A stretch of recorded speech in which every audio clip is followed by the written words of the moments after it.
Time for an oil change? Head to Jiffy Lube. We've got you covered. We've also got you covered when it comes to oil changes, thanks to Pennzoil Synthetic Motor Oil, getting you back on the road in a jiffy. Jiffy Lube. Leave worry behind. Caught Offside with Andrew Gunling and JJ Devaney. Oh, yes! Caught Offside from the Upper West Side of Manhattan. Andrew Gunling and JJ Devaney. What's up, brother? Hey, man. How are you? Doing very well. Happy to be back in the old Caught Offside studio. This beautiful place that it is. Nothing quite like it, is there? No, there's really not. I do love, too, somebody was up here recently, and he was being given a tour of the different studios here at the whole ESPN New York complex. And as soon as he walked into this room, he knew immediately who it was that uses what it is that is recorded out of this room. Nice. And I take some pride in that. What a show. This is going to be a really, really good show coming up for you. I'm excited about it. Obviously, there's a couple things that happened today that we will get to, including the firing of a manager. That, the 9th this season. Yeah. And then something happened in London over the weekend that was just, I would think, jarring for any soccer fan, period, but certainly jarring for an American soccer fan. And I'm talking about the events that went on at West Ham, simply because fans get disgruntled all the time. You see it all the time in this country, in every sport. But what you don't see is that fan anger being channeled the way that it was this past weekend at the London Stadium. Spilling onto the field. Truly. Director's box surrounded by 200 angry fans. Yeah. So we're going to have a really interesting conversation with a guy by the name of Dave Walker, who hosts the West Ham Way. It's a podcast, of course, about West Ham. And he'll join us to basically give us the lowdown on why it all went down the way that it did this past weekend, what he makes of it, what other fans make of it, and what is the solution to the problems that are being experienced by that club right now, because they are truly deep-rooted problems. So that should be a really, really interesting conversation coming up in a few minutes or so. Obviously, the big game from the weekend, Manchester United and Liverpool. We'll have full reaction to that. MLS continues. JJ, I'm going to say this now. Both my red card and man of the match you may find both unsettling. I think there's going to be crossover. Well, my red card you'll find unsettling because it has to do with a proud former member of your club, and my man of the match you'll find unsettling simply because, well, you tend to creep me out anyway. It's not creepy, but you're not gonna like it, and Lord. I'm just saying that now.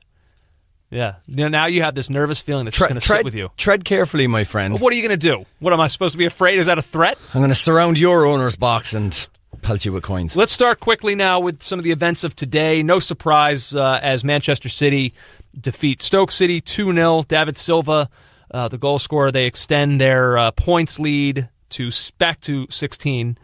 And what is it now? 3 more wins. Is that right? And they will have won the league? They've won the league. Oh, so let's just. Forgot. I gave it to them tonight. I called them up. I said, "You're league champions now." It's a total procession. So the Devaney Cup has been. Yeah, and someone asked me today, "Do Stoke have any chance?" I said they don't, unless they really are that petrified about going down that they're going to pull out some kind of stellar performance that would buck the trend of what we're seeing. But nope, as of tonight, it is still a procession for the Premier League champions elect. Yeah, I guess it just goes to show, and we don't need to keep treading over the same old ground, but it's another sign of how special this City team is. And I'm not saying that a win over Stoke for Manchester City confirms that, but it just feels that they are of a certain level. Even in big years for United or Chelsea, you always felt, okay, you can't take anybody for granted. Right. You never know. Some of these smaller clubs, they could bog you down defensively and sneak a goal. You just don't feel like any of that is possible with this City team. Yeah, it's utterly dominant. But I'm not going to go out on the limb that a lot of people have decided that this is the greatest team of the Premier League era. I'm sorry, Manchester United won the treble in 1999. The Champions League, the FA Cup, and the Premier League. The Arsenal Invincibles team played some of the best football I've ever seen by anyone. So I'm not there yet. No, but I think they've put themselves in the conversation. Like, if you want to have that debate at a bar with your friends, I think that if I was with a group and one of the guys said, "Oh, what about 17, 18 Man City?" Nobody would look at them and say, "Oh, you're insane." Nobody would say that. You're not wrong either, but they're now part of this conversation. A lot of people are saying the last team to play as well as they did was 87-88 Liverpool, which is... That's a long time ago. Yeah, but that was a serious Liverpool team. That's the kind of exalted status this team has now. One team not playing as well as them is Southampton, and therefore Mauricio Pellegrino no longer has a job. He has been fired. He gone. They are 1 point above relegation after their 3-0 defeat at the hands of Newcastle this past weekend. Pellegrino himself admitted after the 3-0 loss that it looked like the team had given up. When the manager is saying that, you can guarantee he is on borrowed time. Here's the deal. Southampton were 8th last season. They reached a cup final. Should have won it. And you and I, this is not hindsight talk. We said in the moment when Claude Puel was let go by Southampton that they were making a mistake. Right. That maybe they had lost sight of where they are as a club. For Southampton to be finishing 8th, I know they weren't playing the style of beautiful, free-flowing football that maybe the fans wanted, but Southampton finished 8th and fired their manager. So now Southampton is 1 point above relegation, and meanwhile, what's Claude Puel doing with Leicester City? They're 8th right now, are they not? It's unbelievable. So, yeah, I mean, the only parallel I can make, obviously, it's March Madness time. You know, I'm a college basketball nut. Look at for anybody out there who cares, Pitt and Jamie Dixon. You know, he's got them in contention every year. They've never gone to a Final Four under him, but he's got them in contention every year. They've got good teams. They're always ranked. They're always talked about, but they couldn't get over the hump. And Pitt had enough. Didn't think they were going to break through, so they fired him. Well, you know what happened a few days ago? Pitt just fired their newest coach because he went winless in the ACC schedule this year. Meanwhile, Jamie Dixon's with TCU, and they're in March Madness. So sometimes these teams just get used to, these coaches are a victim maybe of their own success. Now, I wouldn't say that about Puel. He was only there for the year with Southampton. But he did enough to suggest to me that he could take this team on a little bit further, or maybe win a domestic trophy or something like that. I mean, they went to Anfield last season and beat Liverpool. And we've always said, how many years are they going to be able to sustain this model of selling off all of their most important players? And now they've done a good job to tread water and bring guys back in to replenish those spots. But eventually you're not going to hit on every single one of those empty spots that you have to fill. Sometimes you're going to fall short. That's happened with them. I think it's weird as well, though, because if you look at from when they sacked Nigel Adkins, when they got back to the Premier League, that sacking was a good thing. It kick-started them. It did what a sacking is supposed to do, really. And who was hired to fill that? Yeah, Pochettino, who was very, very good. I think you could feel the same way about Koeman. They seem to be a model of stability, and now this is their first real mistake since they came back up in terms of management, a colossal one to get rid of Puel and put this guy in charge. Yeah. And now he's gone, so where do they go from there? I don't know. Well, obviously, look, the rest of the season is about one thing and one thing only. Survival. That's it. Just and I wonder, find a way. Are they going to score the goals to be able to do that? I'm not so sure. And that was the thing. Puel last season had found, again, you didn't like the way he played, okay, but he was able to finish 8th and find a way. Bad. And he was able to find a way to grind. Well, they didn't score many goals. I mean, that was not a thing. That they did. But he could grind out results. He could get draws. He found a way to eke an ugly 1-0 win, and that's. I don't know what. Maybe Leicester City's success kind of like warped some clubs' way of thinking about what they could be capable of. I don't want to talk down to Southampton's aspirations, but if you're going to sell all of these players year after year, then what do you expect to be the case for your team? Yeah, I suppose. Let's see. We continue now. Those were today's events. Let's look at what happened over the weekend. And I guess let's start at the London Stadium, where Burnley defeated West Ham 3-0, but that is hardly the main story here. Now, it does knock West Ham back into a relegation fight of their own, but the real story is what took place on the pitch. And I don't mean from the players. I mean from the fans that multiple pitch invasions, one after the first goal, then a big one after the second goal.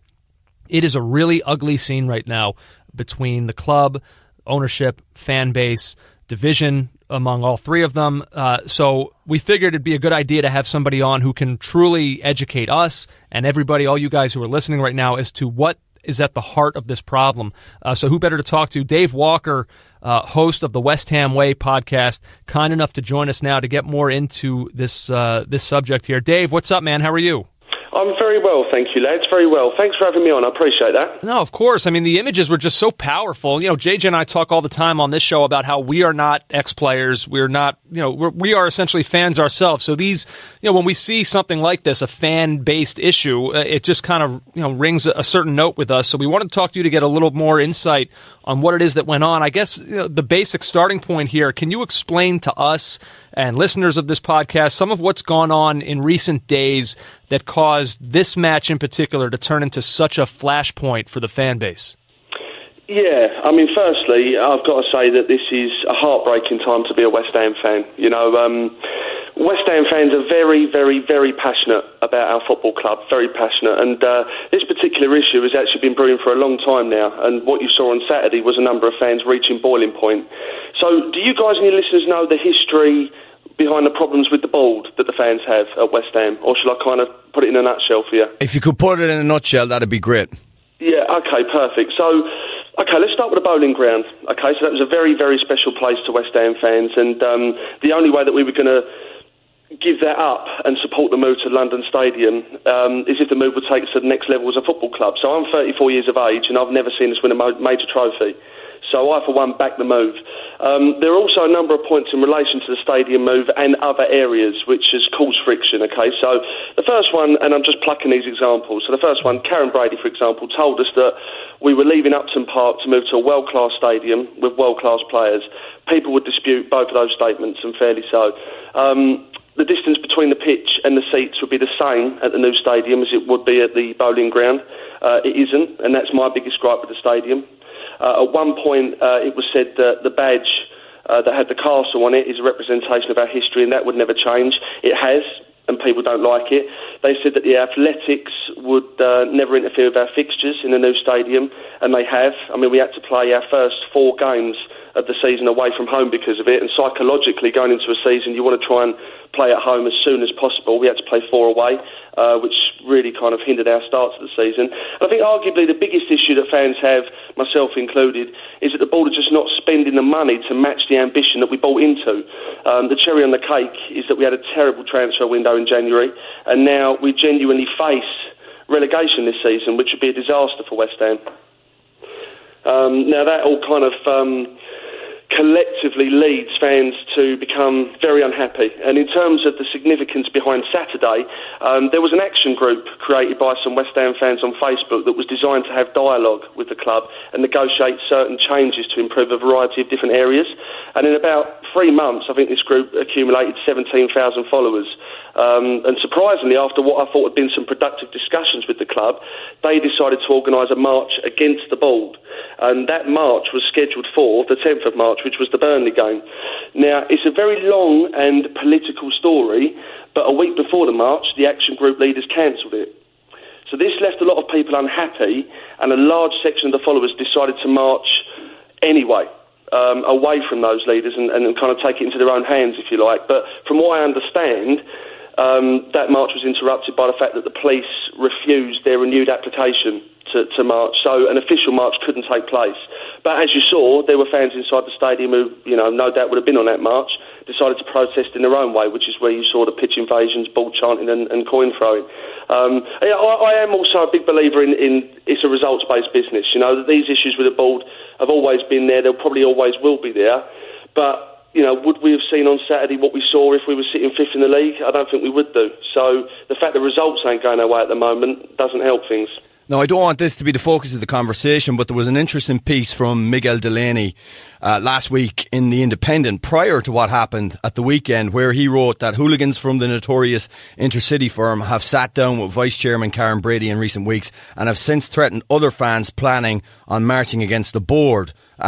Maybe you can shed some light on this, Dave. Are the ICF still a visible, real hooligan group surrounding West Ham? And if so, why is the board sitting down with these people? No, that's not fair. I mean, that's the media being the media. I mean, what I will say is, there are a number of people in terms of followers that I don't personally like. I think there are a lot of idiots that follow that action group, but there are also a lot of good people with genuine gripes. I share a lot of the gripes that kind of motivate them to want to march in the first place. The publicity behind the ICF being involved is that the 2 people that created the group and formed the committee were former members of the ICF in their heyday. But the committee consisted of a number of individuals, and you know, it was 17,000 followers.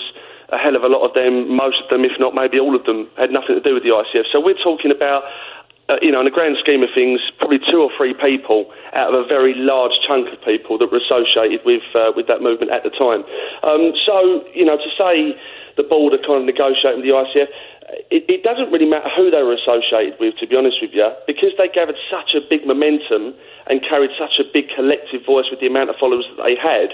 The board had to take recognition of them, regardless of who they were, to listen to what they wanted to change at West Ham. And they did. And it just so happened that 2 of the people in that room on those occasions were associated with that firm at the time.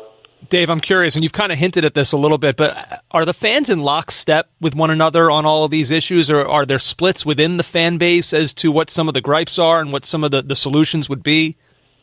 Well, one of the main reasons I fell in love with West Ham when I used to go over there as a kid with my dad is just the real overwhelming sense of togetherness amongst fans. You know, you'd meet strangers, you'd be sitting next to someone on eating pie and mash at Nathan's, you'd be having a beer at the Bowling, and there was a real sense of togetherness, and that's what West Ham are famous for. That we always have been. But now we've never been more divided, and you know, someone was recently quoted as saying that it's the West Ham versus West Ham that makes them sick, and I couldn't agree more. That's what really breaks my heart, is that you're seeing people turning on each other. I mean, people are verbally abusing each other on social media on a daily basis. People are physically abusing each other now in and around the stadium and even inside the stadium. There's a massive, massive divide. And it's a mixture of people that have disagreements with you know, the politics at West Ham, just how far they're prepared to go with some of these marches. I mean, I think you might have seen some of the images. I mean, you know, some of the kids that have gone over West Ham Saturday found themselves in the opposition dugout, trying to take cover and protection. I mean, is that what it's come to over West Ham now? You know, our own kids are having to be protected by the other team because of what's going on there. That's not why I fell in love with West Ham when I went over there. And how are these kids going to fall in love with West Ham if this is what they're experiencing? So, I mean, it's just that the whole situation is a car crash, and understandably so. We're a circus act to the outside world, but this is a real sad situation for West Ham fans. Dave, you did something very interesting on your podcast last week. Before all this kicked off at the weekend, you spoke to co-owner David Gold. He came into your studio, you sat down and you had a chat, and you pretty much went through all the possible grievances. And one of the most moving and kind of interesting parts of that podcast was where you talked about how the community area around Upton Park has been changed by the move to the Olympic Stadium. Now, Gold disputes a lot of this, but can you give us a flavour of how, I'd say, you know, the grassroots original West Ham community area has been changed by the move? Yeah, it's been changed completely. I mean, one of the biggest wrenches for fans leaving the Bowling Ground wasn't just that stadium and the players within it, it was everything around it. I mean, it was the pre-match rituals. Everyone had them. You know, everyone met with their mates, be it down the Bowling, be it the Vic, be it Queen's, be it the Central Pub, be it, you know, for pie and mash at Nathan's. Everything collectively around it. You know, the burger stalls, the sweet sellers in more recent years, the Ribman. Everything that represented West Ham outside the stadium had gone. I mean, one of the reasons that we run a very successful pre-match event now, myself and an ex-WH employee, we've contributed to keeping one of the businesses alive, albeit maybe for the short to mid-term, which is the East Ham Working Man's Club, where we charge fans to come in. They have unlimited alcohol, which initially we thought was quite a dangerous move. It worked out quite well. And then they're surrounded by nostalgia, West Ham shirts, flags, scarves, classic goals and games on 2 separate screens. And then there's a Q&A with Mark Wald, an ex-player at West Ham in the 80s, and the guest speaker, who's also an ex-player. And that varies every single time we have it. And then at the end of that, we put them on a coach, all for that single ticket money, that drops them on the doorstep of the London Stadium. But one of the reasons that we did that was for a couple of reasons, really. You know, we wanted to keep some of the soul alive at Upton Park and contribute to one of the local businesses staying alive. You know, Stratford is very corporate, very soulless, in my opinion. You go to the pubs around that area now, you pay £5 a pint to drink in a boozer that don't want you there because they're not West Ham fans. Right. So we wanted to keep that alive amongst a working-class West Ham fan, which is what we've achieved. Now, luckily enough for them, at the East Ham Working Men's Club, they do make a few quid out of this event. But there are pubs around the area that have closed, the pie and mash shop are closing, the market traders, the store holders, they're gone. Because, you know, mathematically and logically, if you think about it, you go from having 35,000 people walking around the area on a Saturday afternoon to just your local community residents. Of course they're going to die. And there's one part of the podcast, I didn't really understand his kind of, with respect, ignorance on that. Whilst he doesn't owe them a living, he did kind of hint at the fact that they maybe didn't evolve into kind of food as opposed to beer, which may have kept them alive. It wasn't that at all. West Ham leaving has killed a lot of businesses around that area. Dave Walker, host of the West Ham Way, a podcast, of course, about West Ham, joins us here on Caught Offside. Dave, I know there's probably not a simple answer to this, but what is the ultimate goal here among West Ham supporters? I mean, obviously the stadium seems to be a core issue, but I don't think anybody sees West Ham going back to the Bowling Ground. I mean, what is it that West Ham supporters hope to get from all of this? Well, the Bowling Ground's gone. The bowling ground has gone. Obviously, I've spoken about a handful of issues that we have with the board. There's definitely a trust issue with the board. I mean, we are verging, if we're not already, their position at this football club being untenable. So it's a very difficult one. I mean, no one has a magic wand, but what I will say is our immediate objective, without a shadow of a doubt, is to stay in this division, because getting relegated would be catastrophic for the football club, for the fans, financially, everyone involved. It would be a nightmare, so that can't happen. I have to also say, there's a lot of talk about the board at the moment, and whilst I put a lot of blame at their feet, the players also have to take some accountability for this. You know, they are better than what they're delivering for West Ham. They're underachieving. They're letting the side down as well at the moment. So what I would say is, two key points spring to mind moving forward for this season, which is what we have to concentrate on. Number one, whilst the players are underperforming, we need to get behind the players and make that stadium intimidating for the opposition, not ourselves. And two, in my opinion, the owners need to stay away from the stadium for the remaining games. That's a short-term fix. In the long term, we need full transparency from this board, proper communication, and, more importantly, investment. Because in the summer, if they don't spend big to match the ambitions they promise this football club, then it's time to sell to investors at will. Dave, do you envisage more trouble over the coming weeks? If the board are there, quite possibly. If the board are not, then no, which is why I think it's important they're not there. But this is a toxic atmosphere we're creating now. And I have to say, and the fans are not going to like me saying this, West Ham fans are starting to contribute to the problem now.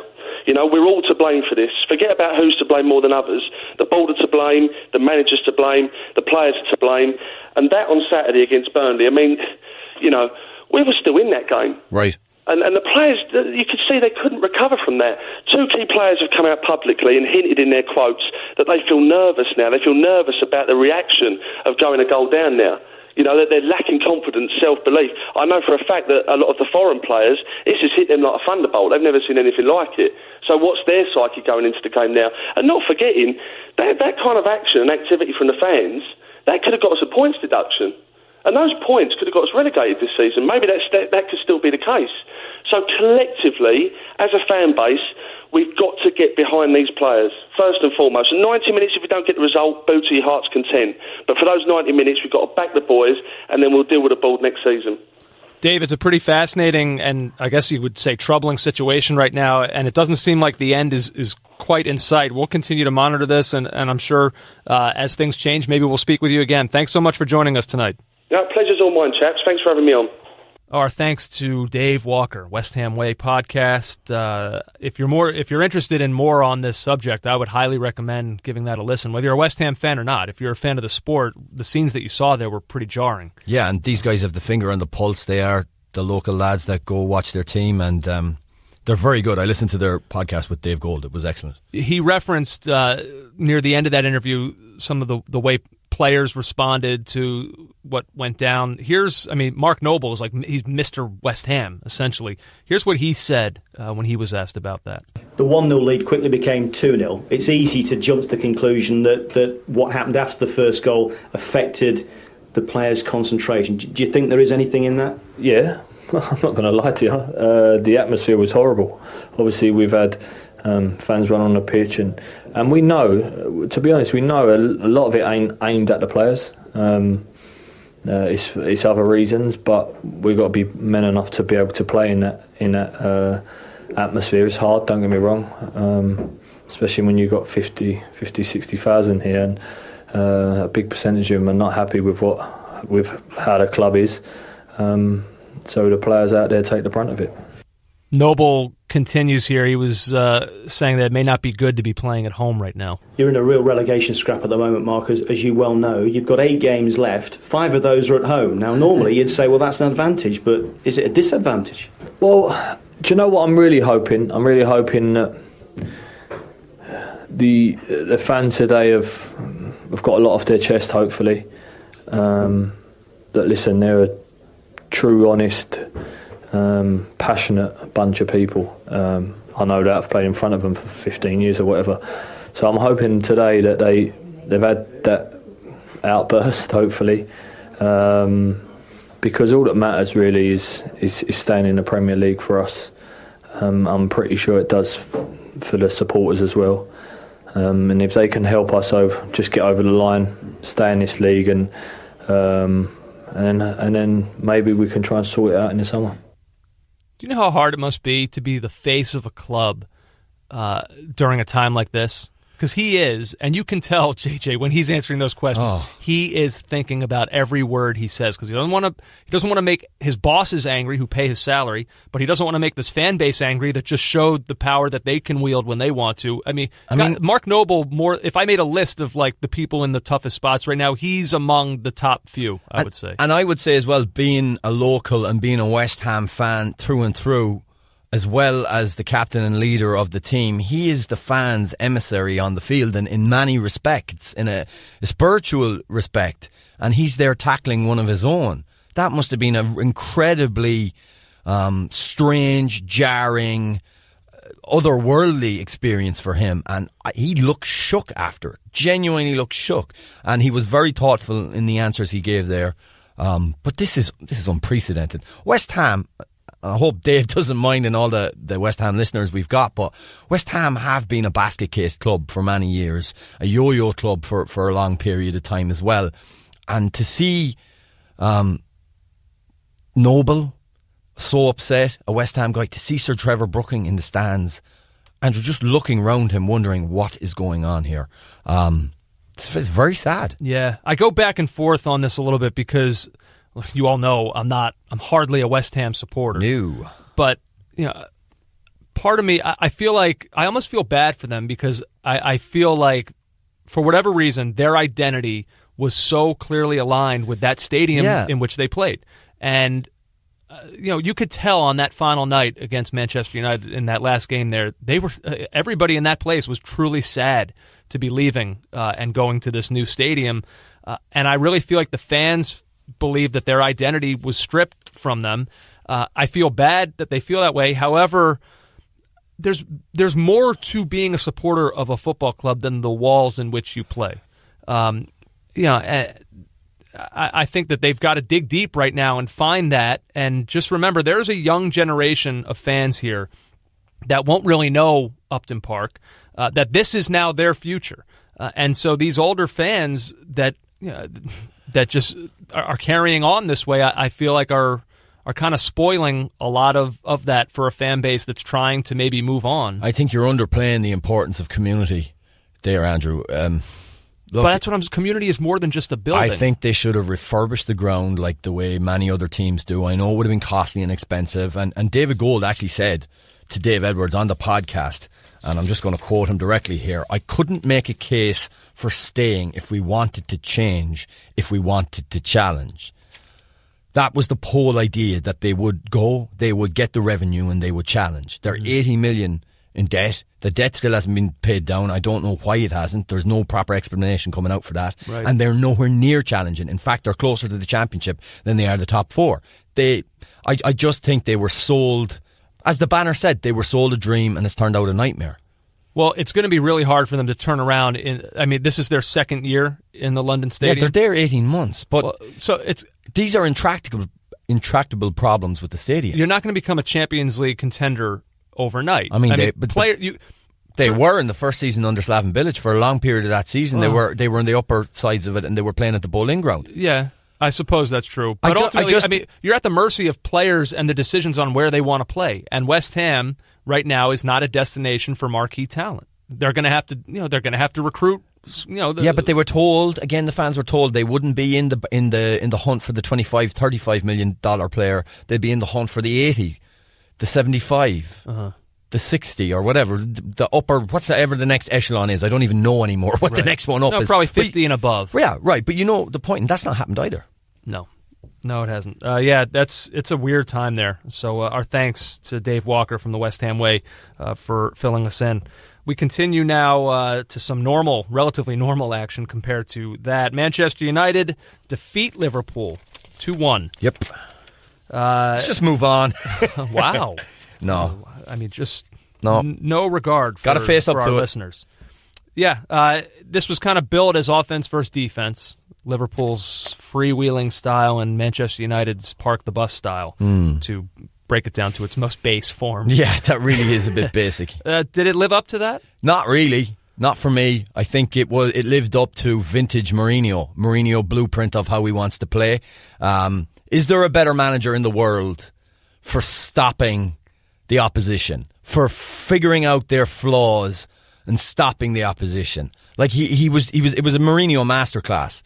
And there was some skill in it. I thought United in the first half put together a few patterns of play where I thought, oh wow, that's just devastatingly good.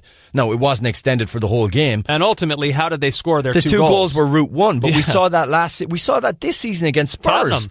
Yeah, he's not afraid to go over the wall, And also, tactically, he got it right in that he started Rashford for his first start in I don't know when. I know. And he scored an absolutely wonderful goal, which makes me think that it is now a criminal offence to play him out wide, where actually he played a lot of Sunday. But like when he's down the centre, Andrew, he's just stunning. And that turn and finish was remarkable. The fact that it came off a flick on from a goal kick I think it's irrelevant, to be honest with you. The finish was that good. And obviously, Mourinho looked at it and he said, I can absolutely beast. Lukaku can absolutely beast Lovren. Physically, that was the big thing. United just bullied Liverpool. From Ashley Young on Salah to Lukaku on Lovren to the midfield. Our midfield never got a kick. Never got a kick. Even young McTominay.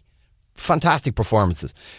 There's an element to the game that, as free-flowing as Liverpool are, you're going to have. And what is that? Grittiness. Defending. Blocking shots. Did you see the amount of times United blocked shots, got tackles in?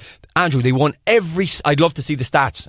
It's a very strange comment. I'd love to see the second ball won stats. Unbelievable. So I'm going to give United their credit, yeah. But is it that different from the regular Mourinho blueprint? No. He knows how to stop a team, whether it's man-marking Eden Hazard, whether it's shutting down Mohamed Salah, whether it's putting Lukaku on to absolutely beast Lovren. He knows how to do it.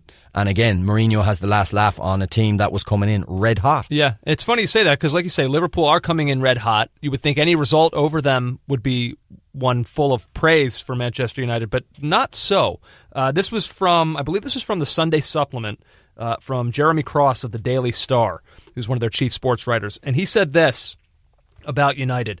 Quote, it's a curious element to United at the minute because although they won and they beat the team they love to beat more than any other team, that result and that performance would have left some people with mixed feelings as they left Old Trafford. It's such a great quote, and it's absolutely true. And it's been true. They've had a great, few days. Probably since the Chelsea result. It's been really great for United. But even one of our listeners, Andrew, Dustin Gray, along the same lines, mailbag, you got to give United credit, guys.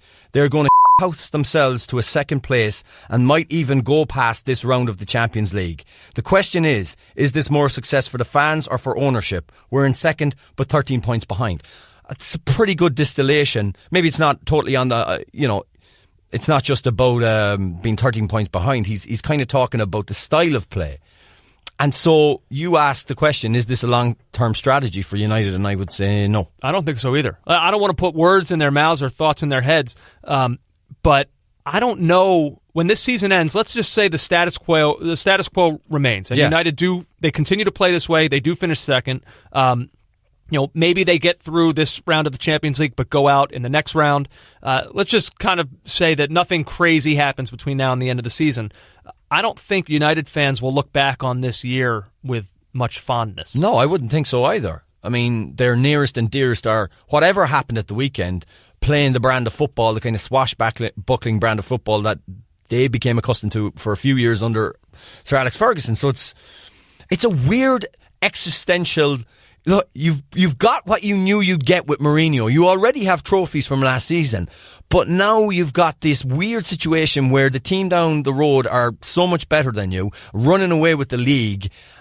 You're not even playing the football that it's not even good football to watch. Right. How much more happy would they be if they were playing the brand of football Liverpool are week in, week out? But we're sitting fourth, right, or so. And United fans are going to look at, like, for example, today, Mourinho had a swipe at a man for doing his job. It was basically Frank de Boer was commenting and saying that Rashford isn't going to develop under him, yet Rashford did what he did at the weekend. Now, what Frank de Boer didn't say is, what he said isn't necessarily wrong, but Mourinho lashed back at him and said, well, you're the least successful manager in the history of the Premier League. He went full Mourinho on de Boer. But that's fine, but it still rings true that Rashford is not being used the way a lot of United fans would like him to be used. Right. That goal has been used sparingly. Sparingly and out wide. And when you saw what he did with that turn, Andrew, and that finish was perfect. Yeah. So United could conceivably finish second, go on a little bit deeper of a run in the Champions League as you laid out, and still there'll be this weird feeling going into next season. Right. Was it a good season? Was it? Yeah. And going forward, is this what we want? Yeah. By the way, before we move off this, Michael Carrick announcing today that he will retire at the end of the season. 36 years old. He's played 463 times for United since joining from Spurs. Yeah. You remember he's only appeared 4 times this season because of an irregular heartbeat. So he's going to call it a career. One of the more underrated, maybe even underappreciated players of the last 10 years. Yeah, I think that's fair. And he came in to do an unenviable task. He came in the post-Roy Keane era where that midfield Scholes was getting older and they had to figure out a number of things, including sometimes Giggs would end up in centre midfield. There was a lot of shuffling, and he weathered that storm and went on to be a crucial player for Manchester United. Oh, yeah. Absolutely a stalwart of the club. And by the way, I say underrated and underappreciated, but not by the one man who, in his world, mattered the most, and that was Sir Alex, who would sing his praises at any opportunity that he would get. Yeah. He got this reputation for, sideways passes and things like that, which was probably unfair. Keeping the ball and maintaining tempo is an important role for any team. And like I said, post-Roy Keane era, he came in and you can't but say it's been a successful time for him at Old Trafford. Let's see. We continue. Arsenal 3-0 over Watford. The Gunners get their revenge. Especially, too, because, and we talked about this last week coming into this game, that if I were Arsenal, now I didn't see this, where I don't remember seeing anyone really take a run at Troy Deeney, but he did miss a penalty. Petr Cech saved the fans ran their mouths afterwards at him. Yes. Oh, yes. As they should. They questioned his cojones. As they should. Yeah, that's because he came exactly what you would expect. He came up short, apparently, with the penalty kick. It was a good save by Petr Cech. His first, I believe, he had allowed 15 straight penalties. Ooh, that's good to buck that trend. Yeah, and not only did he save that penalty, but it preserved what turned out to be his 200th clean sheet. So good for him. Another bit of milestone that occurred in this game. Mesut Ozil, fastest player ever in the Premier League to reach 50 assists, beating Eric Cantona. Wow. Ozil got there in 141 games. Cantona got there in 143. Is there time left in this season for Arsenal to change the narrative? I think they're already doing it. Look at the week they've had. Went to the San Siro. A brilliant victory that not many people expected, although in a weird Arsenal-y way I did. I kind of thought, It's amazing. I couldn't see them beating AC Milan in the hot streak that Gattuso's side were in, but yet at the same time, just maybe, and maybe happened. And then they have this good win against Watford. So, look, it's not going away. Since almost the start of this podcast, we've talked about how we feel like it's the end for Wenger. We just don't know when that end is, and I don't think it changes anything. I don't think so either. But it does. I mean, they're probably advancing in the Europa League. Although I don't take any as a game good friend for of mine, granted with as a them. good friend of mine, Marty, who's an Arsenal fan, and he's like, "We'll find a way to mess this up." Watch. Let's see. Spurs 4-1 over Bournemouth. I give Tottenham a little bit of credit here because obviously they're coming off the low against Juve, and then they're down 1-0 early. A terrible start. And for they Spurs. don't come back when they go behind. They go down 1-0 to Bournemouth on the heels of the Juve result. Then Harry Kane hurts his ankle, has to leave the game, and then they go on and score 4 unanswered. So they did show a little bit of resolve there, which I give them credit for. The Harry Kane injury, to the best of my knowledge, and I've been checking all day, I have not seen what the results of the scan are just yet. It's never a good thing for something like this to happen. However, they do have Swansea coming up next in the FA Cup, a game that I don't know. He hasn't been starting many of their FA Cup games, so he may not have started that anyway. Son is in form. And then following the FA Cup, they have an international break. So now the one thing is, immediately after that, it's Chelsea at the Bridge. And you would think they will need a healthy Harry Kane for that game. But the fact that the next 2 weeks are games that they may not have had use for him anyway, I guess it's happening at as good of a time as possible. But yes, Son is an interesting one. He's in incredible form right now. 7 goals in his last 4 games. He's been just awesome for, I'd say, really the better part of the last 2 seasons. But his South Korean manager weighed in on Son. Oh. And he seems to be concerned. This is from South Korea's coach Shin Tae-young, who says this: I hope Son can perform in the World Cup like he currently does for his club, but I'm concerned that Son's red-hot form could cool down around the World Cup period. No player can maintain his best form all season long. I'm really worried that Son's form might go down from May with his concentration waning and him becoming physically fatigued. What is Shin Tae-young trying to do here? Is this just a man making an observation, or is he trying to send some sort of mental signal to his player? I have no idea what the point of that is.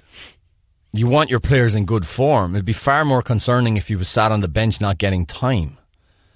He's a young man. He's going to be fine going into the summer, and it's an injury that you don't want. But I also don't think that form is like a glass of milk. If you keep tasting the deliciousness, it goes down. Well, that would be the one thing that I would say to Shin Tae-young after that comment is, for 2 years now, we've seen Son do this. Yeah. Now, I'm not saying 7 goals in 4 games, not necessarily that, but by and large, he's been great. So at what point can you just say, no, this isn't a form issue. He's just really good. Like, what kind of pessimist would look at what they're seeing right now and say, he's never going to do this for us. He better stop playing well or he's going to use it all on them. I hope he didn't make a phone call as well. Hey, Sonny. Hey, Gaffer. Yeah. Can you just be bad for a little bit? Kind of not as good. Part of me gets this though. Like sometimes when I used to play basketball, you'd almost get worried if in warm-ups you're hitting everything. Like there's this thought of like, oh, I'm wasting this all when it means nothing, you know? But that's ridiculous. You're right. Muscle memory alone is a good thing to have, you know? But I don't know. The other thing that I thought of when I saw this with what Son's been doing, not related to Korea, but just generally speaking, this is the unintended or maybe intended byproduct of being active in the transfer window. Because Spurs went out and they really only made one serious move during January, and that was to bring in Lucas Moura, a player who could directly contend with Son for playing time. And since then, Son has scored 7 goals. I mean, maybe it's a coincidence, or maybe he's been pushed to find a different level to keep his spot on the team. I do remember last season, though, he had a purple patch of goal scoring as well, and that coincided with Harry Kane injury. So I think it's more Son's development as a player rather than Lucas Moura pushing him, but you never know. Yeah, it could be. So that's our look at the EPL. We continue now. We fly across the Atlantic Ocean and we land gently in the MLS in the United States. Columbus win a wild one over Montreal. This sport can be very humbling, can it not, Raheem Edwards scores the equalizer in the 85th for Montreal and then commits an obvious penalty in the 93rd. Can I take issue with what you're saying? Sure. He didn't just score. That was a beautiful goal. Yeah. He may not score a better volley than that. And he didn't really even tackle for the penalty. He fell over onto Rugado's legs. And he knew it immediately. Yeah, but he made tripped no and attempt. fell. He was like, oh. And by the way, I think, I'm not 100% sure, was it Kralicki? Who also it could have been a double penalty because he just stuck a leg out. It was the laziest piece of defending ever. And like I said, Edwards literally, they should have had a laughter track on it. Like, wah, wah. Yeah. He just fell on his legs. Yeah, it was. I really, truly, I felt bad for him to go from that moment of elation to being the GOAT. Heck of a start for Columbus, though. Yep, they've got 2 straight wins. I've been trying to keep an eye on what their stadium is like in terms of fan presence. Seemed to be a lot of empty seats, but I don't know was that. I mean, the main supporter section was packed. It always is. And it was just bumping in that whole end of the field. But the main right. stand seemed to have pockets. Yeah, I don't know. It's going to be weird all season for them. But a great start. I mean, Greg Berhalter, he's got this team flying right now. 3-2 winners over Montreal. LAFC, here they go. Somebody tweeted at me. I forget who it was, but that my prediction is true, and they're the best team maybe ever.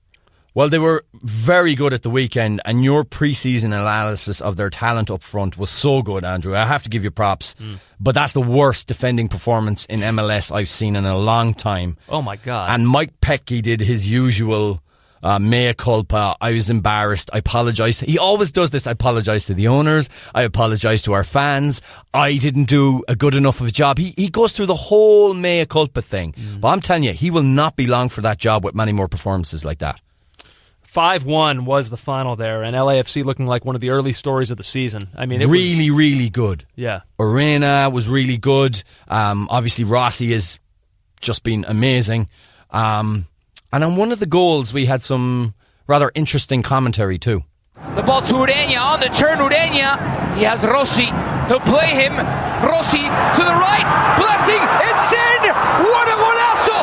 This is clockwork football! Go! And so on and so forth. This is clockwork football. Kind of reminded me of one of the great commentators of our time. That was liquid football. The great Alan Partridge there. Summoning Alan Partridge for the LAFC. I mean, you're doing something right if you just inadvertently become Alan Partridge. I will say this to the commentator. It was very pretty. It was, but it was clockwork football, you might even say.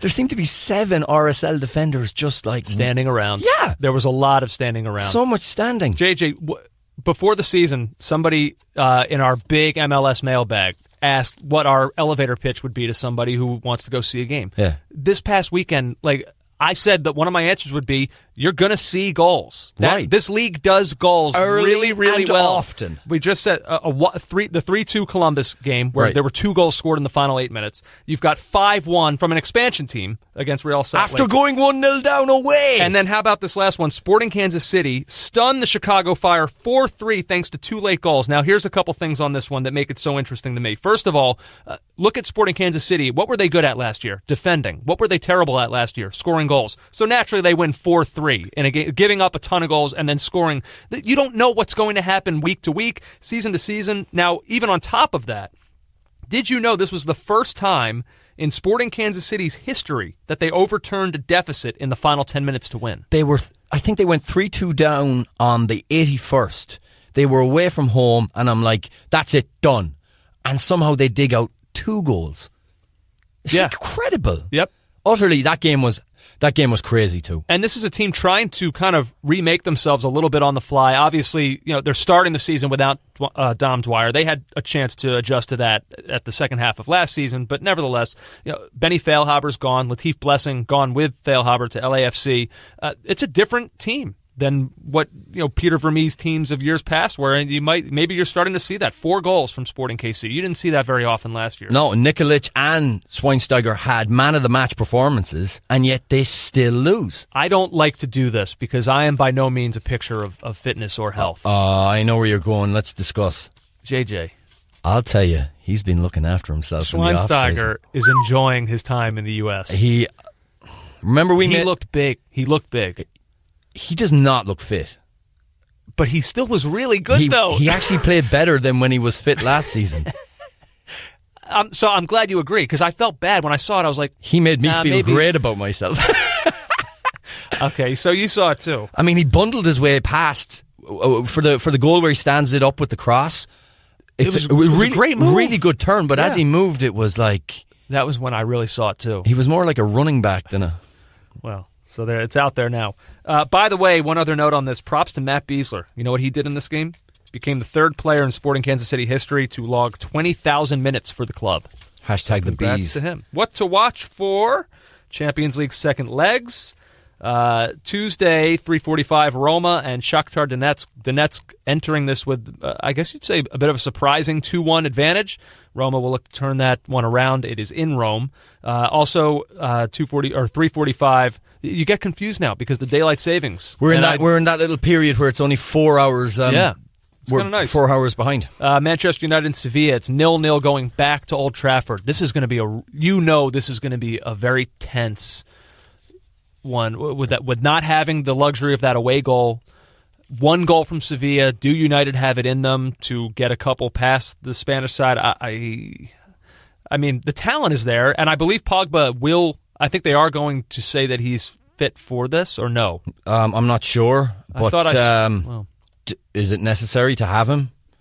I mean, they functioned perfectly. I would say all hands on deck. I mean, right, Paul Pogba's gotcha. a good player, and this is a crucial Champions League tie. You're right. I was being a little bit too blasé there in my comments. I take it back. As of 8 hours ago, Paul Pogba could be fit for Sevilla, is what Jose Mourinho is saying. So I guess we won't really know until shortly before kickoff. Wednesday, 1 o'clock p.m., early start time in Besiktas, where Bayern Munich come in with a big 5-0 advantage. That one is essentially done and dusted. And then the one that I think most people really have their eyes on, Wednesday, 3:45, Barcelona and Chelsea. It's 1-1 after Barcelona got that late goal, Iniesta to Messi.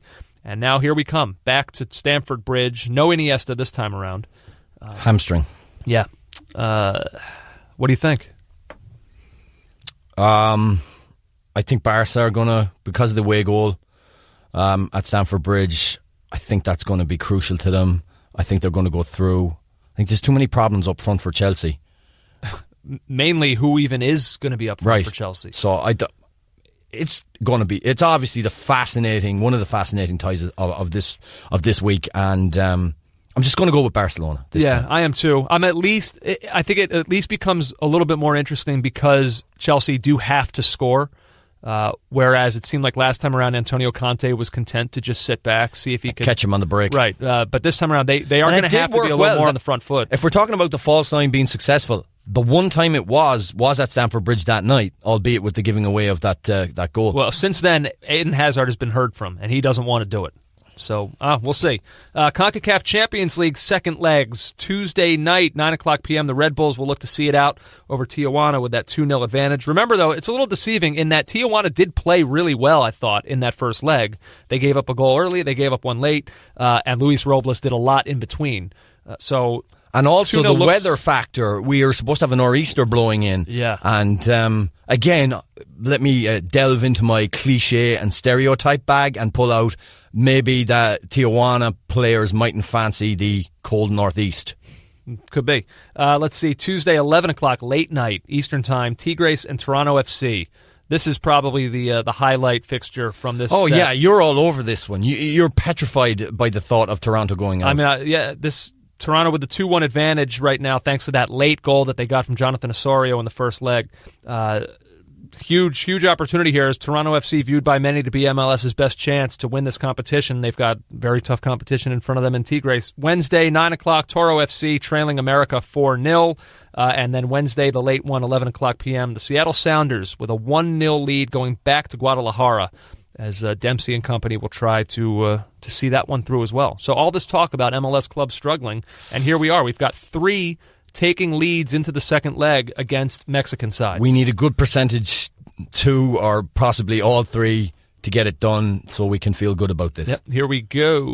Red card. I'd like to go first here, if you will indulge me. You may. JJ, I'm giving mine to Jamie Carragher. Rightly so. He was forced to apologize after spitting at a Manchester United supporter who was heckling the former Liverpool defender following Saturday's match. The spit apparently hit the heckler's 14-year-old daughter. Here's what it sounded like. Jamie Carragher there, look. Stop it. Jamie! Stop. 2-1. 2-1. 2-1, mate. Yeah. Unlucky Jamie, lad. 2-1, lad.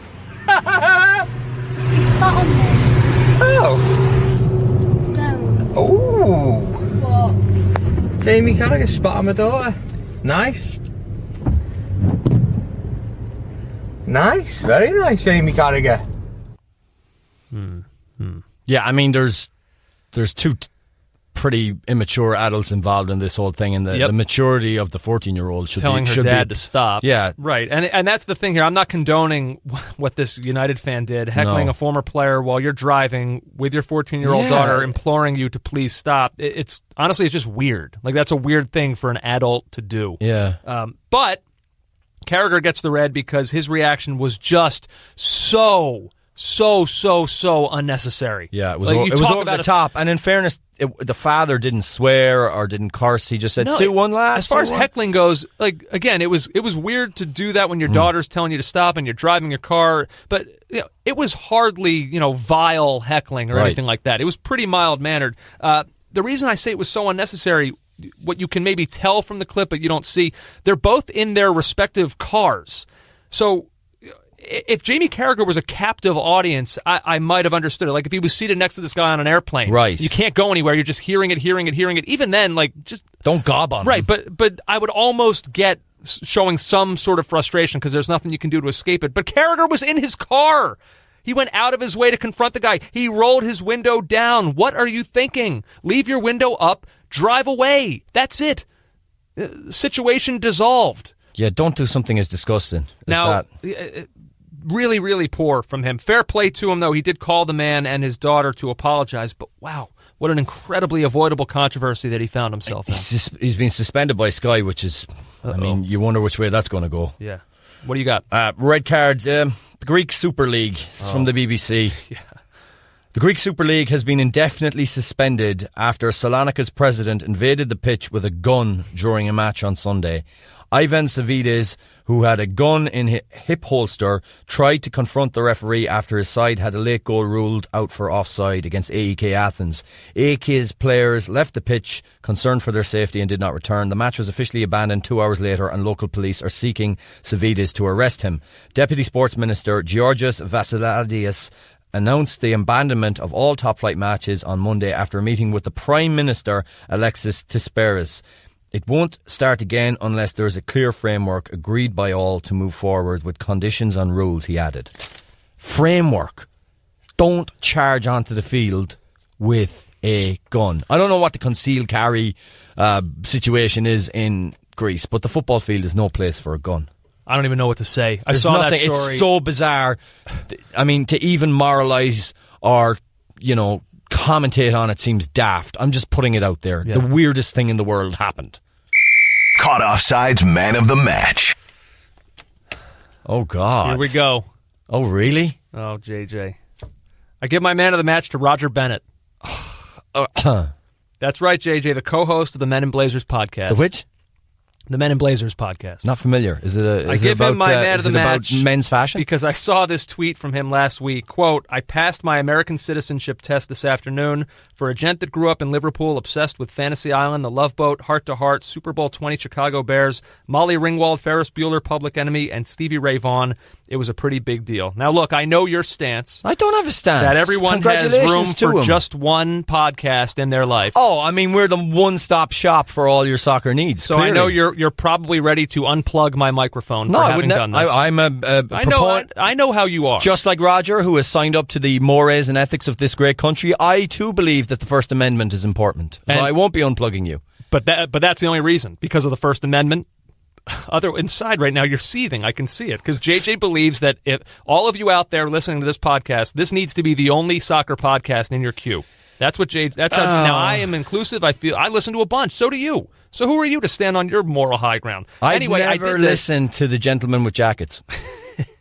I did this because let's be honest. You can make jokes and say what you want, but the podcast that they have really has done a lot to spread the popularity of this sport in this country. I mean, it brought in a lot of realms of soccer culture, it's almost brought the sport into pop culture at times. I listened to it for years. I enjoyed it. Past tense. Interesting. No, I haven't really listened to it quite as much.